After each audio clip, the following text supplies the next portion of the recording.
Let's now look at the treatment. Once you have established the casualty is in fact choking, your first action should be to calm and reassure the casualty and encourage them to cough. If this is not successful, then you should stand behind the casualty, leading them slightly forward, supporting their upper chest with either one hand or your arm across their chest, and give sharp back blows between their shoulder blades. These back blows should be attempted on 5 occasions. Check the mouth and remove any obstruction. If your back blows were unsuccessful, then you should attempt to give 5 abdominal thrusts. Again, stand behind the casualty and place both arms around them, leaning the casualty forward. Place one fist just below the breastbone and cup the fist with the other hand, as shown on the video. Then pull sharply inwards and upwards to try and force the obstruction out.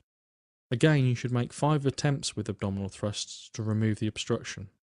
If this is unsuccessful, you should repeat the cycle of back blows and abdominal thrusts. And if after 3 cycles the obstruction is not cleared, you should then call 999. If at any time the casualty becomes unresponsive and unconscious, you should support the casualty to the floor, call the emergency services as soon as possible, and commence basic life support.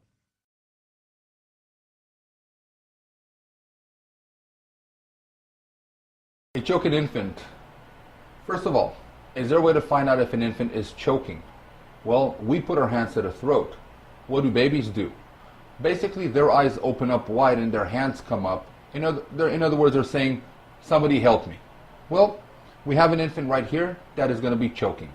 Here's what we do. Number 1, we will grab their legs and lift up the baby, supporting their head, putting the baby in our hand, supporting their back. Our next step, we be taking our other hand, putting it right between the jaw to avoid them closing their mouth, and we're going to be flipping them to the other side. Our next step would be to sit down and put the victim over your thigh in a 45-degree angle to help assist with gravity. The other hand will go right between the shoulder blades, and we're going to pound 5 times. Our next step would be to grab the infant, flip them to the other hand, bringing them into us, our middle finger between the nipples, the same location we do CPR, and our index below that, 5 chest thrusts, about 1 second each one. We'll take a look inside the victim's mouth to see if we see anything.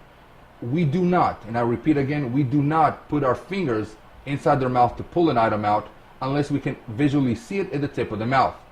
And then if we do not see anything, we will flip over and do it again until the item comes out, or God forbid until the infant becomes unresponsive.